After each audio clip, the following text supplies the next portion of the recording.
U1 universal 1 ప్రేక్షకులకు స్వాగతం సుస్వాగతం. ఇప్పుడు మనకి ఈ శుక్రగ్రహము యొక్క ప్రభావము అంటే స్త్రీల జీవితం మీద ఏమైనా ప్రభావం ఉంటుందా అంటే గనక తప్పకుండా ఉంటుంది అని మనకి జ్యోతిష పరంగాను ఆధ్యాత్మిక పరంగాను మన ఋషులు చెప్పడం జరిగింది. అది ఎలా అంటే కనుక శుక్రుడు స్త్రీతత్వం కలిగినటువంటి గ్రహం అన్నమాట. జ్యోతిష శాస్త్రంలో శుక్రుడిని స్త్రీతత్వంగా పోలుస్తారు. అయితే ఆయన సూచించే అంశాలు ఏంటంటే కనుక స్త్రీ సౌందర్యము, తరువాత ప్రేమ, వివాహము, దాంపత్య సౌఖ్యము, విలాసము, సౌకర్యాలు, భర్తతో అనుబంధము, ధనము ప్రవాహంలాగా రావడము పోవడం కాదు. ఈ అంశాలన్నీ శుక్రబలం ఉన్న వాళ్లకు, అందులోనూ స్త్రీలకు కనుక ఇటువంటి శుక్రబలం ఉంటే ఈ అంశాలన్నీ స్త్రీల మీద ప్రభావాన్ని చూపించేందుకు అవకాశం ఉంటుంది. అయితే మరి ఆడవాళ్ల జాతకంలో శుక్రుడు కనుక బలహీనమైనప్పుడు అంటే మన జాతకంలో తెలిసిపోతుంది శుక్రుడు ఏ స్థానంలో బలంగా ఉన్నాడు అని జాతక పరిశీలన చేయించుకుంటే కనుక అందులో మనకి చాలా అంశాలు తెలియవస్తాయి. అయితే శుక్రగ్రహ దోషం కూడా ఉండి ఉంటుంది. ఆ శుక్రగ్రహ దోషము అంటే ఏంటంటే కనుక శుక్రుడు సూర్యుడికి దగ్గరగా ఉంటూ అస్తంగతమైనప్పుడు ఈ దోషం ఏర్పడుతుంది. మరి ఒక అంశము రాహు, శని, కేతు ఈ ముగ్గురు యుతిలో ఉన్నప్పుడు శుక్రగ్రహ దోషము స్త్రీల మీద ఎక్కువగా ప్రభావం చూపిస్తుంది. ఇంకా మూడవది 6వ స్థానము, 8వ స్థానము, 12వ స్థానంలో కనుక ఏదైనా దోషం ఉండడం కానీ లేదా ఆ స్థానంలో ఉండడం కానీ జరిగినట్టయినా కానీ ఈ శుక్రగ్రహ దోషం ఉంటుంది. తర్వాత నీచ రాశిలో కనుక ఉన్నట్టయితే కనుక ఈ శుక్రగ్రహ దోషం ఉంటుంది. మరి శుక్రదశ అంతర్దశలో కనుక అంటే ఆ వ్యక్తికి, ఆ స్త్రీకి శుక్రుడు యొక్క దశ అంతర్దశల్లో సమస్యలు వచ్చినట్టయితే కనుక కూడా ఇటువంటి సమస్య వచ్చే అవకాశం కనబడుతోంది. అయితే మరి స్త్రీల జీవితం మీద ఈ శుక్రగ్రహ దోష ప్రభావాలు ఏ రకంగా చూపిస్తాయి అంటే కనుక వివాహంలో ఆలస్యము, అడ్డంకులు ఇది ప్రథమంగా కనిపిస్తుంది. అయితే ఆలస్యం, అడ్డంకులు అంటే ఏ రకంగా ఉండొచ్చు అంటే సంబంధాలు వచ్చి ఆగిపోవడము, దగ్గర దాకా వచ్చి పోవడము, నిర్ణయాలలో ఆలస్యం జరగడము, ఎవరూ సరిపోవటం లేదు, నాకు మ్యాచ్ కాడు, నాకు సరిపోడు అని స్త్రీలకు అంటే ఈ ఆడపిల్లలకు మనసు నిలకడగా ఉండకుండా ఏదో హైఫైగా రాజకుమారుడిలాగా ఊహించుకోవడము, వచ్చిన అతన్ని వెళ్ళగొట్టడము, అంటే ఈ అమ్మాయి తీసుకునే నిర్ణయ లోపం వల్ల, ఊహల్లో ఉండడం వల్ల ఇలాగా బెడిసి కొట్టే అవకాశము అంటే దగ్గర దాకా వచ్చి పోయే అవకాశాలు ఎక్కువ శాతం కనబడతాయి. అయితే ఇది ఎప్పుడు శుక్రుడు బలహీనంగా ఉన్నప్పుడు చెప్పదగిన సూచన. అయితే మరి దాంపత్యంలో చూసినట్టయితే కనుక ఎటువంటి ప్రభావాలు చూపిస్తాయి అంటే భర్తతో భావోద్వేగంతో దూరం అయిపోవడము, నువ్వు నాకు సరిపడవు, నీకు నాకు చెల్లదు, ఇట్లాగా ఆవేశంతో మాట్లాడేసి నేను విడాకులకు వెళ్ళిపోతాను, నాకు మీరొద్దు అనుకుని గొడవలు పెట్టుకుని దూరం అవ్వడము అంటే దాంపత్యం నుంచి విడిపోయేంత దూరం వెళ్తుంది. రెండోది ప్రేమ తగ్గిపోయినట్టుగా కూడా భార్యాభర్తల మధ్య అనిపించినది అంటే కనుక శుక్రగ్రహ దోషం ఉన్నట్టుగా మనం గమనించుకోవాలి. అయితే చిన్న చిన్న విషయాలకే గొడవలు పడ్డము, చిన్న చిన్న విషయాలకే అలగడము, దూరం అవ్వడము, ఇలాంటి సందర్భాలు ఏవైనా అక్కడ కారణం ఉండదు కానీ దూరం అయిపోతారు. ఇలాంటి సందర్భాలు వచ్చినప్పుడు శుక్రగ్రహ దోషం ఉంది అని ఆ దాంపత్యంలో మనం గ్రహించుకోవాలి. తర్వాత శుక్రుడు ప్రేమను నిలబెడతాడు కాబట్టి శుక్రగ్రహం బలాన్ని పెంచుకునేటట్టుగా చేసుకోవాలి. అయితే అతను బలహీనమైతే కనుక బంధం కూడా బలహీనమైపోతుంది, ఇది గుర్తుపెట్టుకోవాలి. అయితే మరి ఇంకొక ప్రభావం ఏంటంటే కనుక స్త్రీ సౌందర్యం మీద, ఆరోగ్యం మీద కూడా ప్రభావం పడుతుంది. ఒకటి వివాహాలు, రెండోది దాంపత్యము, తర్వాత మూడవది స్త్రీ యొక్క సౌందర్యము అంటే ఆమె పేలవంగా ఉండడము, అందం తగ్గిపోతూ ఉండడము, దీంతో పాటు అనారోగ్య సూచనలు వస్తూ ఉండడము, తరచూ అనారోగ్యంగా బారిన పడుతూ ఉండడము, ఇలాంటివన్నీ స్త్రీల మీద ఎక్కువ ప్రభావాన్ని చూపిస్తాయి. అయితే మరి ఎలాంటి అనారోగ్య సమస్యలు వస్తాయి అంటే కనుక తరచూ చర్మ సంబంధితాలు, ర్యాషెస్ రావడము, చర్మం బాగా షింక్ అయిపోవడము, తర్వాత హార్మోన్స్లో ఇంబ్యాలెన్స్, హార్మోన్లకు సంబంధించి అసమతౌల్యంగా ఉండడము, సరిగా అంటే ఇష్యూస్ ఎక్కువగా ప్రాబ్లమ్స్ వస్తూ ఉండడము, దాంతోపాటు అలసట, ఉత్సాహం లేకపోవడము, నిస్సత్తువుగా ఉండడము, ఈ కారణాలు కనుక స్త్రీలో కనిపిస్తే శుక్రగ్రహం బలహీనంగా ఉంది అని గమనించుకోవాలి. అయితే ఇది బయటకు కనిపించేది కాదు, లోపల ఆ స్త్రీకి కనబడుతుంది. అది ఆమెనా గమనించుకోవాలి, లేదా ఇంట్లో ఉన్న వాళ్ళైనా గమనించాలి. ఇంకా 4వది ధనము ఆ ఇంట్లో నిలబడకపోవడం అనమాట. ఖర్చు వస్తూ ఉంటుంది, ఆ డబ్బు వస్తుంది, ఖర్చు కూడా వస్తూ ఉంటుంది. కాబట్టి ఆ ఖర్చు కూడా ఎలా ఉంటుందంటే సంపాదన లక్షల్లో ఉంటుంది, ఖర్చు కూడా లక్షల్లోనే ఉండేటట్టుగా ఉంటుంది. ఈ విషయాన్ని ప్రథమంగా గుర్తుపెట్టుకోవాలి. తర్వాత ఆ వచ్చే ఖర్చులు కూడా ఎలాంటి ఖర్చులు, అవసరాల విలాసాల అనేది చూసుకొని దానికి తగ్గట్టుగా ప్రణాళికలు వేసుకోవాలి. తర్వాత శుక్రుడు ధన స్థిరత్వానికి కీలకం కాబట్టి శుక్రుడి యొక్క పరిహారాలు, ఆ శుక్రుడికి సంబంధించిన దానాలు, పూజలు ఇలాంటివేవో జ్యోతిష్యపరంగా వాళ్ళు చెప్పినట్టుగా చేసుకున్నట్టయితే కనుక శుక్రబలం పెరిగే అవకాశం ఉంది. తర్వాత ప్రేమలో మోసము, భావోద్వేగాలు 5వ అంశం అనమాట.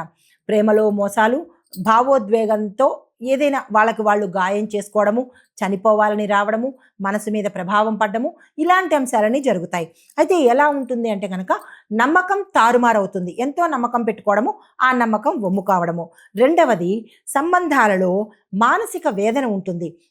భార్యాభర్తల మధ్య కానీ, లేదా ప్రేమికుల మధ్య కానీ అనవసరంగా ప్రేమించానే అని వీళ్ళు, అనవసరంగా పెళ్లి చేసుకున్నానే అని వీళ్ళు, అంటే వాళ్ళల్లో వాళ్ళు మానసికంగా కుంగిపోయేందుకు అవకాశాలు ఎక్కువ శాతం కనబడతాయి.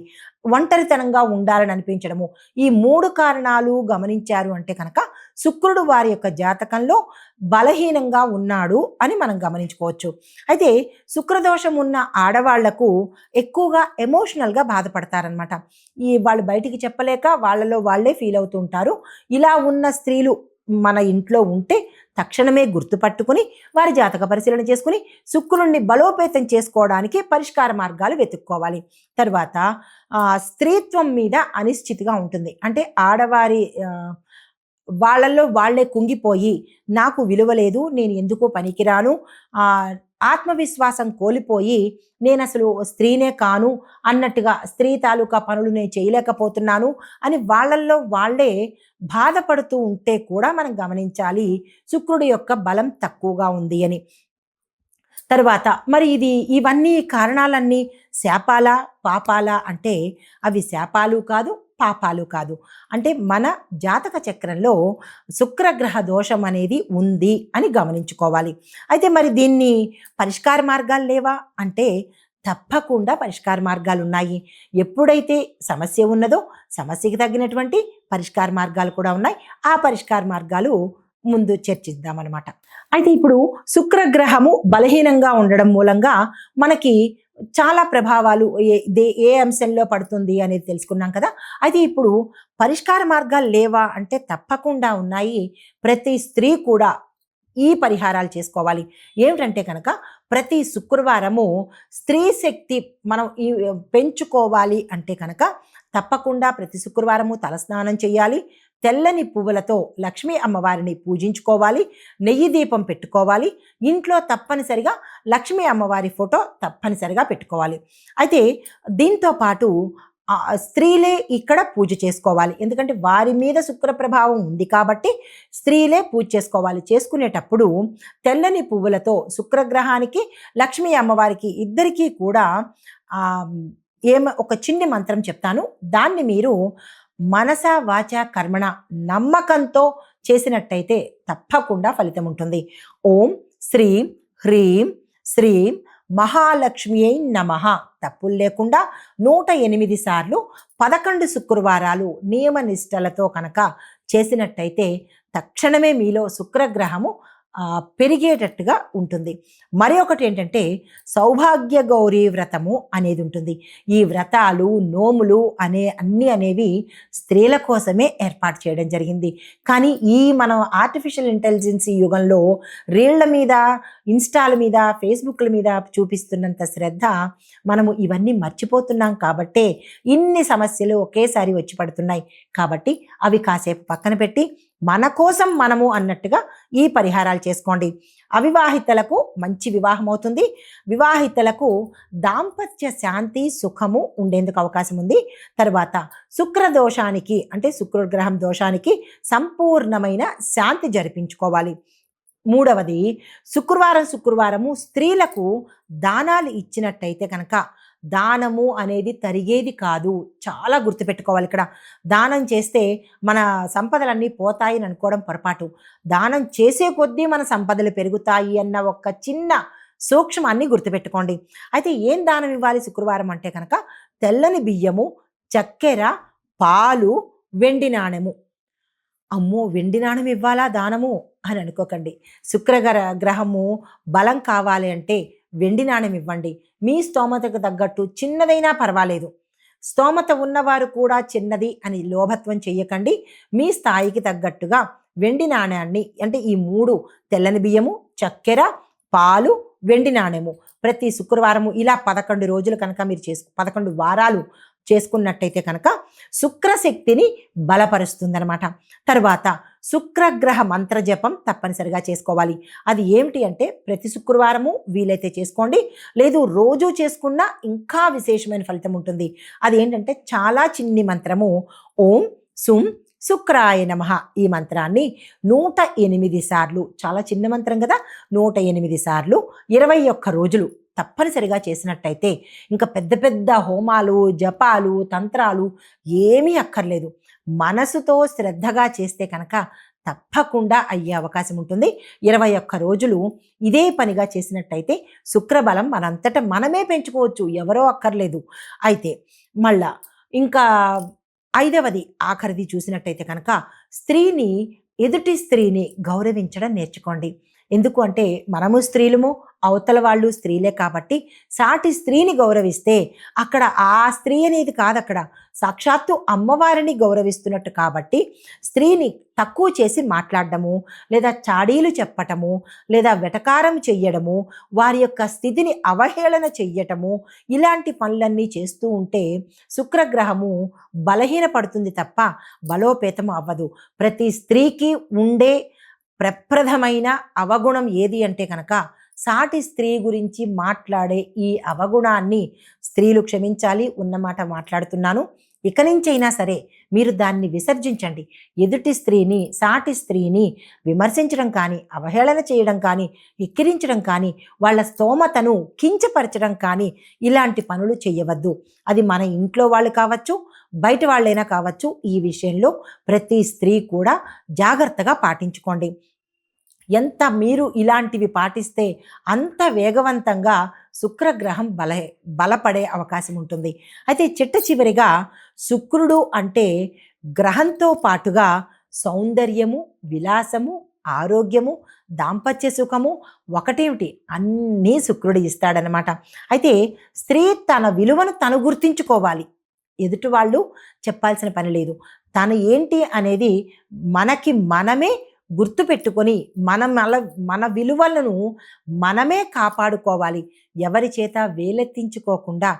కొంతమందిని చూస్తే అనిపిస్తుంది సాక్షాత్తు మహాలక్ష్మిలా ఉందమ్మా, చెయ్యెత్తి దండం పెట్టాలి అనిపిస్తుంది. కొంతమందిని ఎందుకు అవహేళన చేస్తున్నారు? వారి యొక్క స్త్రీతత్వాన్ని వాళ్ళే కించపరుచుకుంటున్నారు. కాబట్టి ప్రతి స్త్రీతత్వాన్ని కాపాడుకుంటే శుక్రగ్రహము బలోపేతం అవడమే కాకుండా మీరు అనుకున్న ఏవైతే అనుకుంటారో కోరికలన్నీ తప్పకుండా తీరే అవకాశము కనబడుతుంది. ఈ విషయంలో ప్రతి ఒక్క స్త్రీమూర్తిగానే ఉండాలి, గౌరవించబడాలి, మన హిందుత్వం నిలబడాలి. నమస్తే.